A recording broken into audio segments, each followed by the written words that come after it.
tout le monde, nous sommes lundi matin, lundi midi même, lundi, on est combien? On est le 7 avril, et je suis rentrée des Quais du Polar hier, j'ai vlogué, j'ai débriefé, j'ai rangé presque tous les livres, j'ai mis une petite pastille pour les livres dédicacés, surtout, donc, et j'ai encore pas mal de choses à ranger là sur le bureau, c'est un petit peu le bazar, vous le voyez pas. Nouvelle semaine, nouvelle lecture, il est où? Ah, mon livre! Attendez, je vais le chercher. Donc, nouvelle lecture depuis hier, samedi soir, depuis samedi soir, Le Mystère Nerval de Diane Morel, qui se passe en 1841 dans Paris, avec Gérard de Nerval qui a un petit peu des hallucinations, des propos un petit peu étranges et qui semble avoir un lien avec une femme, mais il a du sang sur les mains et il ne comprend pas du tout ce qui se passe. Donc il va faire appel à Émile Blanche, qui est le fils du docteur Blanche. C'est quoi son nom d'ailleurs? Qui est un célèbre médecin, et lui est étudiant seulement en médecine, mais Gérard de Nerval veut faire appel à ce médecin-là, on ne sait pas pourquoi. Et donc lui étant étudiant en médecine, ben, on découvre un petit peu tout son travail, tout son parcours, et puis à côté de ça, on rencontre aussi Théophile Gautier. Donc il y a un espèce de pari un peu littéraire, historique, meurtrier, que j'aime beaucoup. C'est bien écrit, c'est franchement là, le prix, je pense que je vais voter pour lui, clairement. J'ai pas encore lu Darwin de Michel Moati, il m'en reste donc un après, mais j'ai lu 103 pages et ça se lit bien, l'action arrive tout de suite, le résumé fait qu'on démarre tout de suite l'histoire, je vous le lis.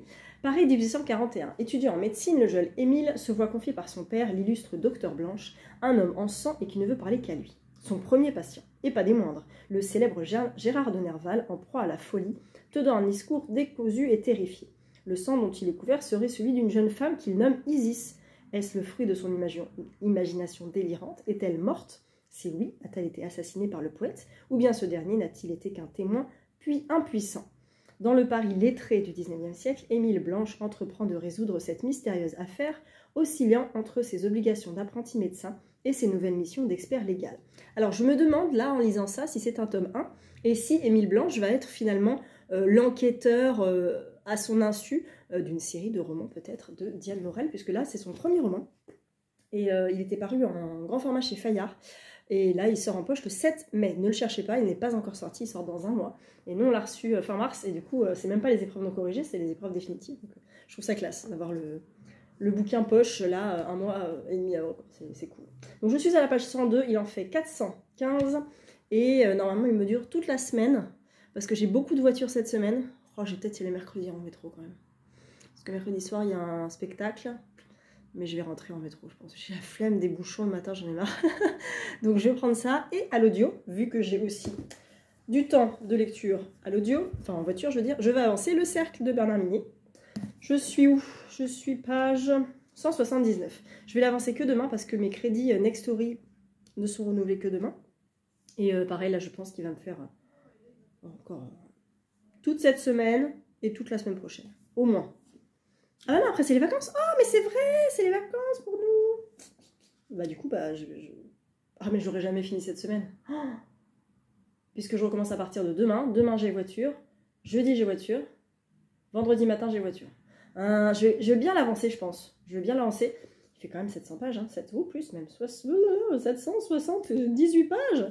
Très bien, donc non, il ne sera pas fini cette semaine, mais bien avancé. Peut-être que je le continuerai en papier, tiens. Peut-être que je vais l'emmener en vacances pour le finir en papier. Je verrai combien il reste. Bref. Donc voilà, cette semaine, ça va être celui-ci. Et à la fin de la semaine, je commence Revival de Stephen King, qu'on m'avait offert, que Audrey m'avait offert, et qu'on va lire ensemble d'ailleurs. J'avais cherché à l'audio, je crois qu'il n'y est pas. Donc je vais le mettre, enfin je vais le prendre en papier de toute façon avec moi. Et je le continuerai, enfin je le lirai en vacances. Voilà, ça va être chouette. Ma boîte aux lettres était pleine de romans Pocket. Pocket, 5 romans. 4 enveloppes. Allez comprendre pourquoi, je ne sais pas, je ne cherche plus à savoir. On commence par de la SF, tout à fait, avec Yusuke Kishi, du Nouveau Monde. C'est un tome 1.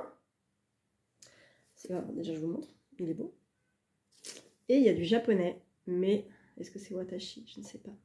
Pour ceux qui lisent le japonais, ça va pouvoir m'aider. Ça c'est Yori. Yori. Yori, et c'est même pas le nom du truc, quoi.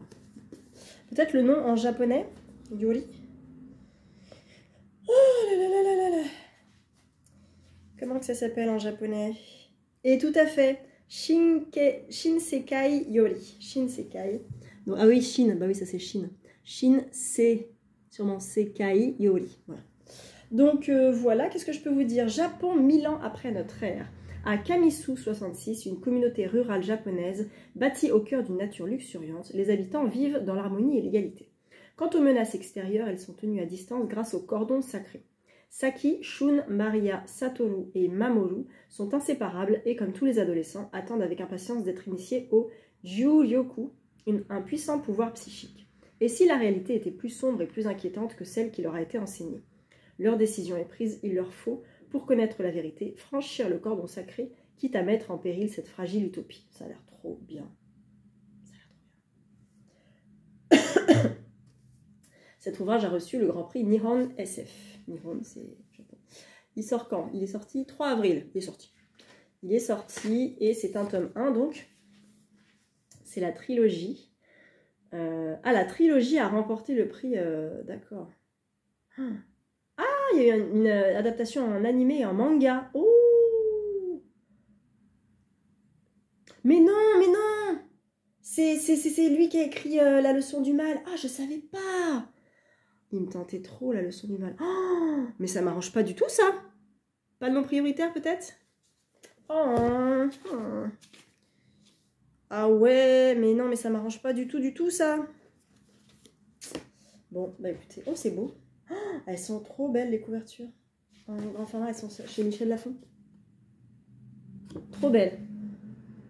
Ailleurs et demain. Ouais, c'est la collection imaginaire, je pense, de Robert Laffont. Trop bien. Ça ne m'arrange pas du tout.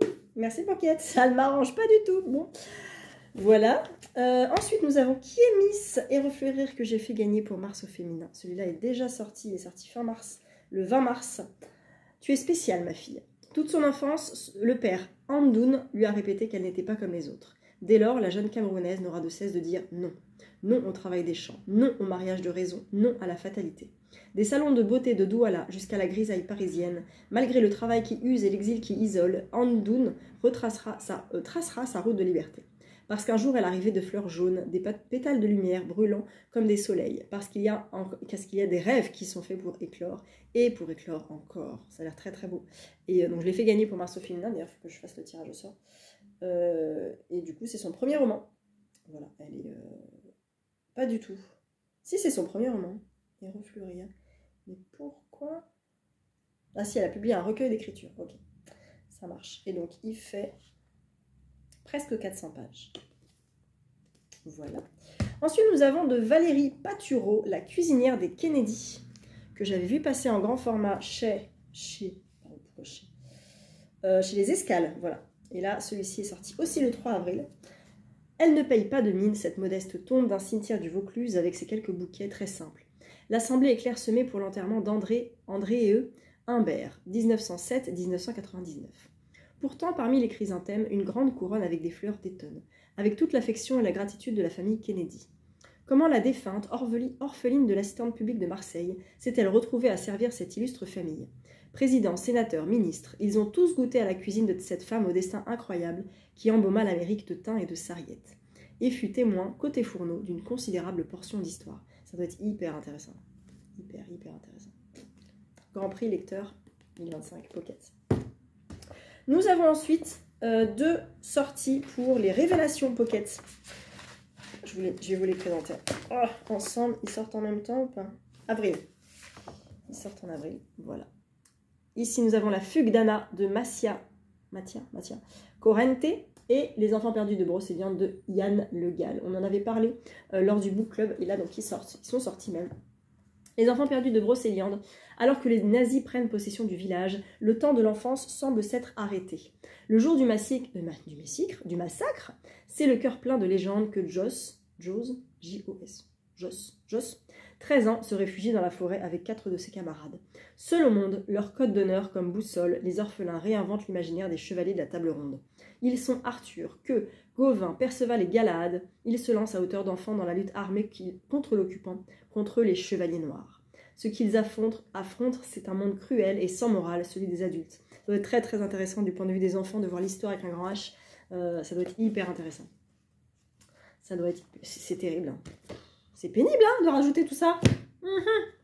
La fugue d'Anna nous dit, un matin comme les autres et au soir de sa vie, Anna décide de quitter son domicile en laissant derrière elle son mari, Severino, et le quotidien qu'ils partagent depuis leur jeunesse. Un an après ce surprenant départ, Severino part à sa recherche, décidé à parcourir toute la Sicile pour la retrouver. Ce voyage l'entraîne dans une danse entre passé et présent, où les souvenirs embellis de Severino se heurtent au signe du désir d'émancipation d'Anna. Ensevelis sous le poids des fantômes du passé, Anna et Severino devront considérer les promesses qui les unissent et affrontent leur certitude pour se dévoiler enfin. Il me tente un petit peu moins, j'avoue, mais c'est une révélation, donc je pense que ça doit être bien écrit et ça doit être très entraînant, je pense. Donc voilà, merci Pocket. Merci Pocket. Qu'est-ce que c'est que ça? C'est la cuisinière des Kennedy. Ah, il y a des photos. Oh, excellent. Il y a des photos. Il y a des mots. Trop bien. Bref, donc voilà, merci beaucoup Pocket. Emmanuel et Hortense me gâtent toujours beaucoup trop. Franchement, du Nouveau Monde me tente de fou. Les enfants de Brocéliande aussi. Et la cuisinière des Kennedy aussi, grave. Et Refleurer doit être très beau aussi. Bon, ça ne va pas du tout. Voilà, alors moi qui avais baissé un peu la palle pour les cahiers, la remonté un petit peu, mais je l'ai rebaissé un chouïa en enlevant celui-là. Donc je suis à 13 livres dans la palle prioritaire. Et je vais en mettre quand même dans la palle non prioritaire. En sachant que là, mon planning de avril est blindé. Le planning de mai est blindé. Le planning de juin est déjà bien rempli. On arrive en juillet, en sachant que en mai, il y a 2 très belles sorties. Enfin non, en juin plutôt. Non, une en mai et une en juin. Très belle sortie qui m'attend, je vais pas vous en parler maintenant. Et puis voilà, ça va pas du tout. Ah, ça va pas du tout. Je sais pas comment je vais faire. Je sais pas comment je vais faire, mais je vais le faire. Et puis ça fait plus dans la palle, mais c'est pas grave. Un jour viendra, je n'aurai plus de palle, n'est-ce pas? Vous y croyez vous aussi? Moi, je commence par plus trop y croire, mais l'espoir fait vivre. Voilà. Je vous reprends peut-être demain. Sinon, non pas mercredi, sinon jeudi. Ce sera un petit vlog. Alors je dis ça à chaque fois, il fait 50 minutes. Mais vendredi, je suis pas là. Donc après, je vaque à d'autres occupations. Et donc petit vlog. Et pendant les vacances, pas sûr de vlogger. Donc on verra. Peut-être un vlog sur 2 semaines. Enfin bref. Je ne sais pas encore de quoi vont être composées mes vacances. En fait, je sais pas si je pars, je sais pas quand je pars. Il y a tout un nombre de facteurs qui sont à prendre en compte et dont je n'aurai la réponse que cette semaine. Donc ça va être un peu à l'arrache. Et voilà, je vous tiendrai au courant de toute façon. Et je vous dis à plus tard. Nous sommes mardi après-midi, je vous prends 2 petites secondes parce qu'il n'y a personne à la maison, donc j'en profite. J'ai avancé sur mes 2 lectures en cours, à savoir l'audio, le cercle, toujours aussi prenant. Je suis à la page 272 et j'avance progressivement. C'est bien, j'aime bien parce que c'est hyper prenant et à l'audio c'est parfait. Quand j'en avais parlé à Bernard Minier au Quai du Polar, il m'a dit que c'est le même narrateur en fait sur tous ses bouquins et il est très efficace, très très bien. Donc j'aime beaucoup. Et le mystère Nerval de Diane Morel, je suis à la moitié, je suis à la page 215 et je me régale, c'est un bonheur à lire, on est complètement immergé, c'est du très bon policier historique, roman noir historique, c'est parfait. On est avec donc cet étudiant en médecine, Émile Blanche, oui, qui est le fils de Esprit Blanche, il s'appelle Esprit le gars, bon. Et donc qui est... pas proche, mais qui connaît Gérard de Nerval, qui est dans son cercle d'amis ou voilà, de connaissances proches, et donc il va enquêter un petit peu sur cette jeune femme que Nerval décrit comme une femme mystérieuse, une femme au regard noir, tout ça, qui pense s'appeler Iris, enfin, lui il pense qu'elle s'appelle Iris, et donc il va enquêter. Donc là où j'en sais un peu plus, je ne vais rien vous dire, c'est super prenant, c'est écrit à la première personne, et c'est descriptif, et en même temps... il y a beaucoup d'actions, il y a plein de choses qui se passent. J'adore, vraiment j'adore, je vais voter pour celui-là. J'ai reçu le formulaire d'ailleurs pour voter. Je pensais que c'était jusqu'au 21, c'est jusqu'au 14. Donc j'aurais pas lu Darwin malheureusement avant. Donc je vais leur envoyer un mail en disant je suis désolée, il y en a un que j'aurais pas eu le temps de le lire. Mais je vais quand même les classer parce qu'il faut les classer. Et clairement celui-ci arrive en tête. Je suis qu'à la moitié mais ça frôle le coup de cœur quoi. Alors celui-là, juste après je vais mettre Dame de guerre je pense. Et puis après, je vais faire ma tambouille, hein, je vais voir, mais il faut bien voter. En tout cas, un vrai bonheur. Encore une fois, il sort le 7 mai en poche. Et il est trop bien. Il est trop bien.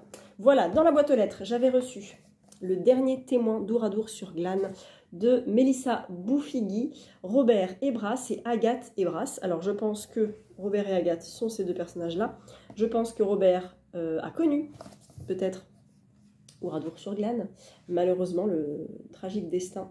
Mélissa Boufigui a été journaliste au Parisien. C'est lors d'un reportage à Oradour-sur-Glane en 2020 qu'elle fait la rencontre de Robert Ebras et sa petite fille Agathe. Le 10 juin 1944, lorsqu'une unité de la Waffen-SS investit Oradour-sur-Glane, Robert Ebras a 19 ans et l'insouciance d'un jeune homme loin de la guerre. L'histoire en décidera autrement. En ce sombre samedi, dans le paisible village de Haute-Vienne, les nazis vont commettre la plus grande massacre de civils de la Seconde Guerre mondiale, 643 morts, dont plus de 450 femmes et enfants assassinés dans une église. Seule une poignée de personnes réchapperont de cet enfer, dont Robert Ebras. Dans les ruines du village, Robert emmène Agathe, sa petite fille, et lui raconte Oradour. Elle s'imprègne de chaque mot, de chaque anecdote, et peu à peu une évidence naît en elle. Il faut transmettre inlassablement ce témoignage aux générations futures pour ne jamais oublier. Il sort, dans mes souvenirs, il sortait fin avril. Mais peut-être qu'il sort plus tôt, finalement. Je ne sais pas, mais... alors, c'est documenté, il y a des portraits de famille, il y a des photos de la famille, voilà, des Ebras, j'imagine, du coup. Et voilà, et ça a l'air hyper intéressant. Donc je vais d'abord le faire lire à mon beau-père qui aime beaucoup les témoignages sur la Seconde Guerre mondiale. Donc je vais lui faire lire, il est assez court, peut-être qu'il l'emmènera en vacances. Il fait moins de... Ah ouais, il fait 177 pages. Bon, là j'aurai pas le temps de le lire, mais je veux le lire, absolument. C'est le... Ah, alors c'est marrant parce que je lis le dernier témoin d'Oradour-sur-Glane nous a quittés. Voilà. Cet homme-là qui a témoigné. Il est décédé le 11 février 2023 à 6h15. C'était mon papy, l'homme de ma vie. Ah ouais. Bon, bah, il est décédé il y a 2 ans. Voilà. Mais c'est tellement important. C'est tellement bien que ça a été fait. Voilà, j'ai un petit documentaire qu'on m'avait envoyé, j'ai oublié, qui me l'a envoyé. Je suis désolée, Caroline peut-être, je ne sais plus. Mais voilà, que je vais peut-être feuilleter en même temps. J'avais déjà commencé à feuilleter. J'avais déjà commencé à lire aussi.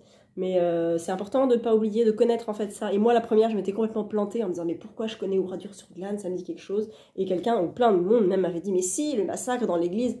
Ah oui, pardon. Mais voilà, on a une petite mémoire tous, donc peut-être qu'on avait oublié ça. En tout cas, voilà, à lire absolument. Il est très court, il est chez HarperCollins Poche et il sort au mois d'avril à 7,30 €. En plus, c'est pas très cher pour un poche. Voilà. Merci beaucoup HarperCollins. Je vous reprends probablement jeudi et puis j'attends d'autres choses. Alors j'attendais les filles de la chocolaterie pour tout vous dire de HarperCollins qui devait sortir le 2 avril. J'ai vu que Eva Postoy va lire l'a reçu. J'ai pas trop regardé s'il y en a d'autres qui l'avaient reçu, j'avoue, il faudrait que je me penche un petit peu là-dessus. Et j'avais demandé à HarperCollins si il m'avait mis dans la liste pour le recevoir, pour savoir si je le programmais, parce que je l'avais programmé finalement en avril. Et vu que je reçois celui-là qui sort après et pas l'autre, je soupçonne ne pas le recevoir et c'est pas très grave, mais comme ça voilà, je sais un petit peu. Parce qu'en fait, quand on reçoit les catalogues, on est limité en nombre de services presse, bien sûr. Je suis pas très gourmande, là j'en avais commandé 2 sur le mois d'avril, je crois que j'en ai commandé un en mai-juin. Mais c'est pas parce qu'on coche et qu'on envoie le formulaire qu'on est automatiquement, qu'on a automatiquement le service presse en fait. Ça va dépendre peut-être du nombre de chroniques postées, de si on respecte bien les délais. Alors, je crois que c'est un mois, plus ou moins un mois. Je vais leur expliquer que je vais d'abord le faire lire à mon beau-père, peut-être je vais leur envoyer un mail et qu'après je le lirai, mais ça sera vraiment pas avant mai à mon avis. Donc voilà, si jamais on n'est pas hyper assidu, il nous envoie plus de livres, voilà, ça se comprend. Si tu en commandes 4 et que tu les chroniques jamais, bon bah voilà. Moi, le dernier que j'avais demandé, je crois que c'était La Jurée de Claire Géano. Je m'étais jetée dessus, j'avais fait une chronique dithyrambique parce que j'ai adoré ce bouquin. Et celui d'encore avant, je crois que c'était Le Roi du Silence de Claire Favant, qui est sorti il y a 2 ans, il me semble. Donc je suis pas très gourmande là-dessus et j'essaie quand même de respecter les délais des chroniques. Donc voilà. Donc à voir sur Les Filles de la chocolaterie, qui est une saga, ça c'est un tome 1. Et sinon, j'en attends d'autres. Oui, j'en attends un pour mon fils. Des éditions La Tête Ailleurs. Et qu'est-ce qu'on m'a proposé d'autre?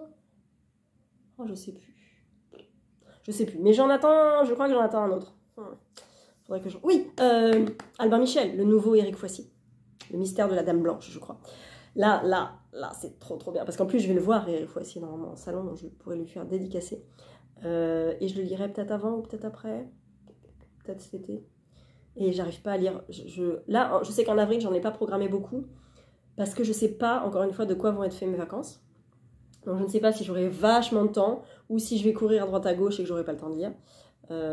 Mais j'en programme, je crois que j'en ai programmé 8 Ce qui est un petit mois, hein, 8 livres. Pour moi, c'est un petit mois. Je suis plutôt autour de 10-12.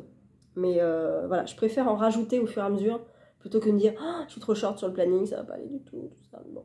Voilà. Donc là, après le Mystère Nerval, je voulais lire Revival de Stephen King, en sachant que je l'ai programmé pour samedi, je crois.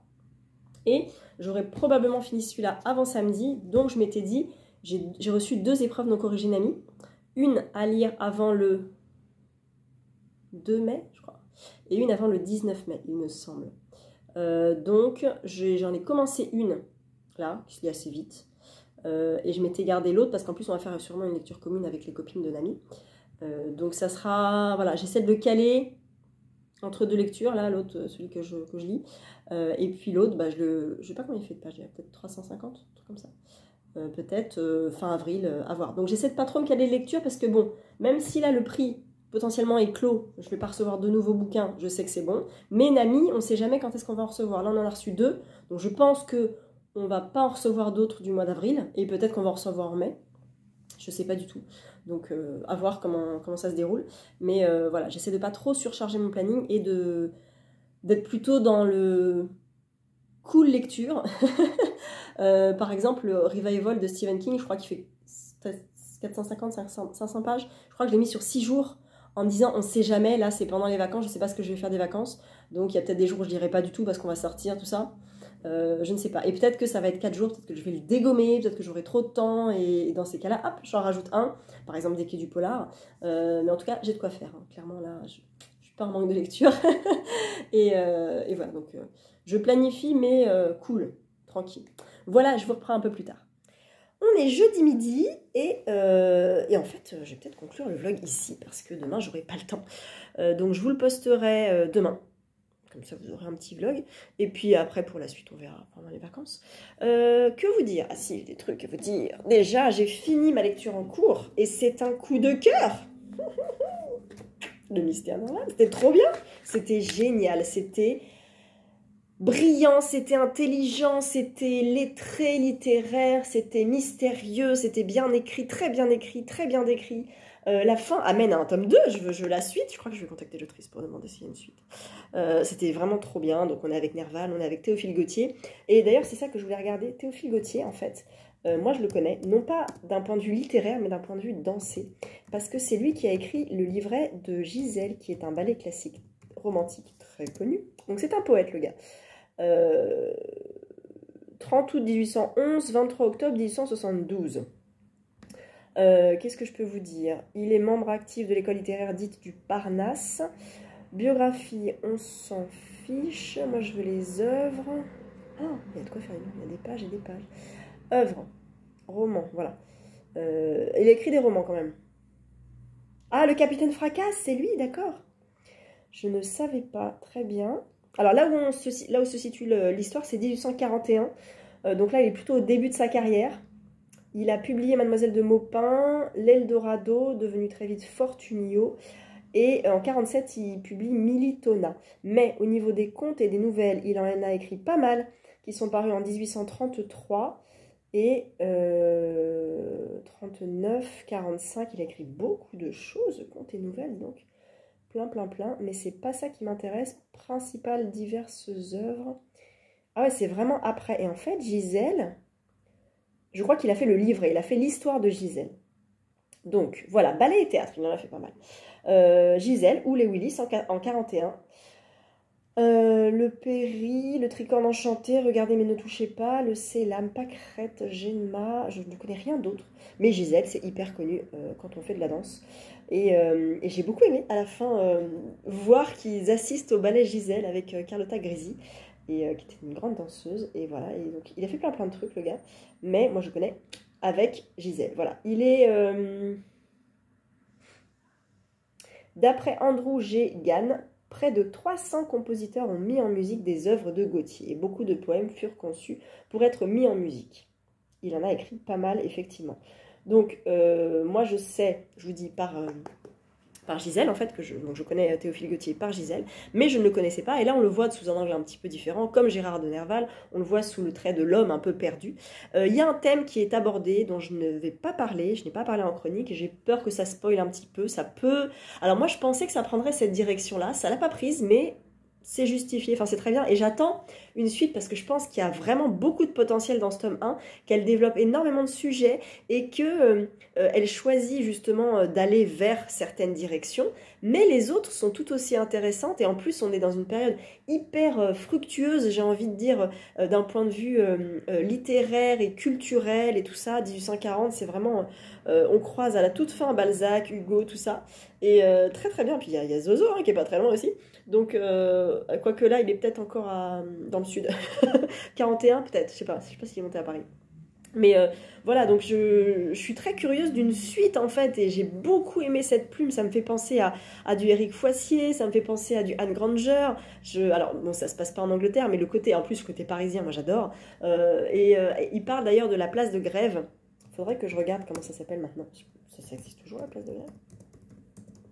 Bonjour les connaissances en histoire. Place de Grève, ah bah c'est la place de l'Hôtel de Ville, d'accord, très bien. Là où a été assassinée, guillotinée Marie-Antoinette et beaucoup d'autres. Elle a été place de Grève jusqu'en 1803, voilà, pour votre information particulière. Personnelle plutôt. Donc voilà, une très très très bonne lecture, un coup de cœur, je suis trop contente de l'avoir lu et je vais voter pour eux parce que c'est trop bien.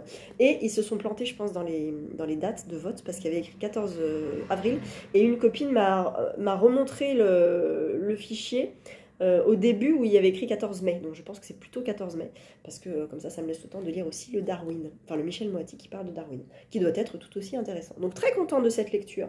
Là, je lis une épreuve non corrigée Nami dans ma liseuse et mon bel étui Kobo que je viens d'acheter. Vous ne pouvez rien lire, vous ne saurez rien. Ça sort j'ai dit quoi, 19 mai? Attendez, parce que je suis en train de faire toute la mise à jour là sur mes plannings et compagnie et mes lectures Nami. Donc ça sort le 13 juin. Et c'est à lire avant le 20 avril, donc je suis dedans, c'est bon. Et le deuxième qu'on a à lire sortira le 22 août, on est en avril et ça sort en août le truc. On a quand même les romans très très en avant-première, donc c'est hyper plaisant. Et la chronique est à rendre pour le 19 mai, avant le 19 mai.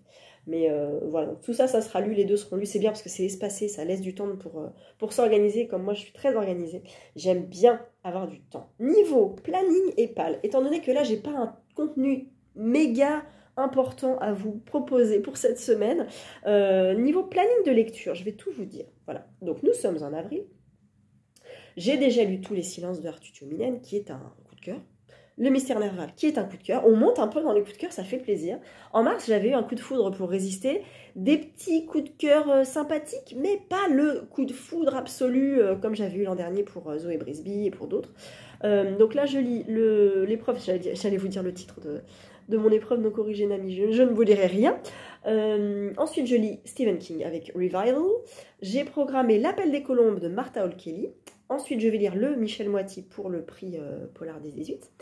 Et à l'audio, j'écoute donc Le Cercle. Et après Le Cercle, je vais écouter Legends and Latte, que je passe à l'audio. Parce qu'il doit être cool.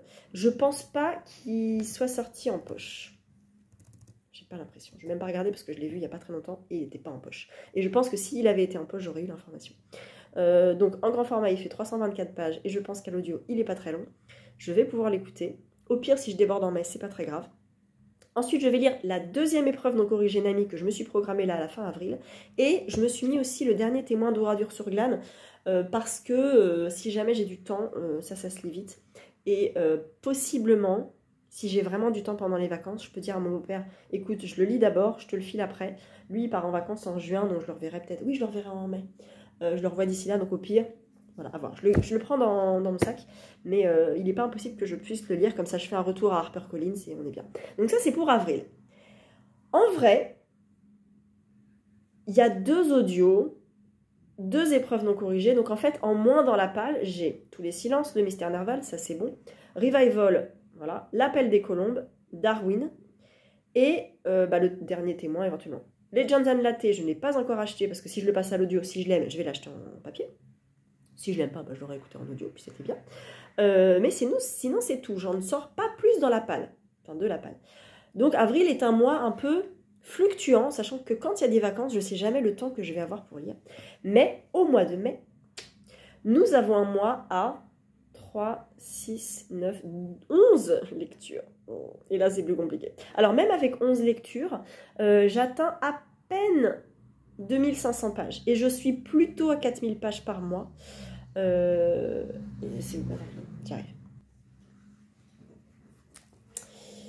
Où est-ce que j'ai noté ça? Ah bah non, c'est là, je suis bête. Page par mois, voilà. Page par mois, on est où? On est là, avril, bah, on sait pas. Depuis, alors le plus gros mois que j'ai fait, là, c'était octobre, 6159 pages, il y avait des vacances. Novembre, 5030, décembre, 4300, janvier, 4007, février, 4002, mars, 4005. Donc on table plutôt sur 4000 pages, en sachant que, voilà, il y a des vacances, donc il n'est pas impossible que je lise pas mal. Donc je vous disais quoi? Oui, voilà, le planning. Ça veut dire qu'en mai, je lis, enfin, est programmé, La disparue du cinéma de Guillaume Thion, qui est un polar 10-18, enfin un true crime 10-18 français que j'ai acheté là 4 jours. Je vais passer à l'audio La fille au père de Sidonie Bonnec. Il y a le nouveau temps de Dimitri qui sort au mois de mai et j'ai très envie de le lire. Donc je me le suis programmé au moins, ça c'est bon. Je vais sortir Sombre Solstice de Johanna Marinas que j'ai acheté il n'y a pas très longtemps et Lizzie Felton aussi. L'orage qui vient de Louise May, qui est tout petit, qui fait 176 pages. La cité diaphane, alors je voudrais essayer de me programmer un petit mois SF quand même, donc j'ai mis ça. La cité diaphane, La régulation aussi de... je sais plus comment elle s'appelle. Oh, c'est pas Lucie Pierre Apajot qui avait écrit Les mystères de Larry Spam, c'est peut-être elle. La véritable histoire du Kraken, qui est dans ma palle depuis 2 ans. Palle non prioritaire. Je me dis, je vais enfin peut-être sortir des trucs de la palle non prioritaire, donc j'en sors un. Le livre des passages du Cherche-Midi que je dois recevoir, que tout le monde a reçu dans le groupe et que j'ai pas encore reçu. Voilà, on verra. Les mystères de Marseille de Zola, qui est assez gros, c'est un des plus gros. Avec le livre des passages qui fait 576 pages, Les mystères de Marseille fait 512 pages. Et j'ai rajouté aussi Bluebird de Attica Locke, parce que j'ai très envie de la lire. Et voilà, ça fait 11 livres et seulement 2500 pages. Parce que bah, La fille au père, je le compte pas. Le temps de Dimitri, bah, je sais pas, faut que je rajoute d'ailleurs. Sombre Solstice, 288. L'orage qui vient, 176. La cité diaphane, 352. La régulation, 224. L'histoire du Kraken, 221. Bluebird, 368. Il n'y a que le Zola et le livre des passages qui font 500 pages. Donc, c'est quand même des petits livres. J'ai pas des gros pavés. Ça va. Et puis, j'ai un audio. Et si je veux, je peux même en écouter un deuxième parce qu'il passe vite. L'audio de Sidonie Bonnec, je crois qu'il fait 9 heures. Donc je pourrais peut-être même mettre un autre livre en audio. Mais il n'y a pas d'audio qui soit là dans ma liste. C'est toujours mon problème, c'est que je n'écoute pas le titre Bankable, voilà, malheureusement, mais c'est pas très grave. En juin, mon planning de juin est déjà ouvert et bien rempli, puisque j'ai le 3e tome de Devery, que j'attends très impatiemment. Le baiser de la demoiselle de Cathy Foster, qu'on a fait dédicacer au dernier moment à l'arrache dimanche matin. Les morsures du silence de Johanna Gustafsson et Les suppliciés d'Aponie de Sandra Champenois. Voilà. Pareil, là, j'ai pas de grosses briques. Les morsures du silence, je sais pas combien il fait. Pour l'instant, voilà, j'ai 4 livres en juin, mais je sais qu'il y a la rentrée d'Iconoclaste et elle est toujours prioritaire. Il y a 3 bouquins. Sur les 3, il y en a toujours 2 qui me tentent de dingue. Donc, potentiellement... Voilà, fin juin, je sais que c'est l'Iconoclaste. Et puis en juin, il peut se passer plein de trucs, genre mon anniversaire, et je peux recevoir des bouquins, et puis les SP Pocket à chaque fois qui ne sont pas prévus et qui me font dire « Oh, mais c'est trop bien !» Voilà, vous connaissez le problème maintenant. Enfin, c'est un problème très, très positif finalement. Donc voilà pour mon planning. J'ai pas ouvert celui de juillet. J'en suis pas là, mais j'ai toujours des trucs à lire. Je vois mon manga Enfer et contre toutes, et je me dis que je n'ai pas repris les graphiques, et c'est pas bien du tout, parce que là j'ai 2 pierres et d'os en graphique à lire. J'en ai un deuxième que Madame Chacha m'a donné, et que j'ai très envie de lire. Et puis bah, j'ai toujours des mangas, j'ai Arte, où j'ai très beaucoup de retard. J'ai reçu un message de ma médiathèque hier en me disant « Vous avez du retard dans vos retours ?» Oui, je sais. Parce qu'en fait, j'ai rendu le DVD. Je l'ai rendu le DVD? Oui, j'ai rendu le DVD, mais j'ai pas rendu les mangas. Les 3 Arte que je n'ai pas lu, et Tokyo Takareba Girl, que je n'ai pas lu non plus. Donc ça va pas du tout. J'ai lu un Arte, je crois, le 16 seulement. Et j'ai 17-18, je crois que le 19 est sorti, peut-être même le 20. Mais ouais, du coup je suis très à la bourre et ça va pas du tout. Peut-être je peux y aller cet après-midi. Ça va être un peu chaud. Demain, non. Bah, tant pis, je serai un peu plus en retard. C'est mal, c'est mal. Voilà, donc pour mon planning de lecture, vous avez toutes les infos. Si jamais vous voulez faire des lectures communes, dites-le moi là en commentaire, mais redites-le moi surtout sur Instagram si vous me suivez, parce que c'est plutôt sur Instagram que je fais les groupes et que je me note, je mets des petites marques en haut des conversations pour me rappeler, parce que je n'ai pas de cerveau. Donc voilà, dites-le moi plutôt sur Instagram. Voilà, je crois que j'ai tout dit. Écoutez, je vous souhaite de très belles lectures. Désolée pour ce petit vlog, mais j'espère quand même qu'il vous aura plu. N'hésitez pas à aller voir les précédents vlogs et le vlog, double vlog du Quai du Polar, avec les podcasts qui sont trop bien. Toutes les conférences en podcast, c'est top. Et puis, bah, comme d'habitude, dites-moi ce que vous lisez, quels sont vos derniers coups de cœur, vos derniers achats, vos prochains salons, vos prochaines rencontres avec des auteurs. Et n'hésitez pas toujours à me donner... Ah oui, c'est ça qu'il faut que je fasse, que je note dans un tableau tout ce que vous m'avez donné pour... vous savez, quand je choisis un livre dans mes bibliothèques, donc il y a plusieurs bibliothèques grand format ou poche. Je vous renvoie au vlog précédent. Je ne vais pas répéter tout, mais peut-être que je répéterai. Mais en tout cas, voilà, j'ai plein de bibliothèques, grand format, poche, avec plusieurs étagères, un livre entre 1 et 20. Vous me donnez un livre au choix et je vous présente ça dans les vidéos de l'été. Voilà, je vous souhaite de très belles lectures et je vous dis à très bientôt.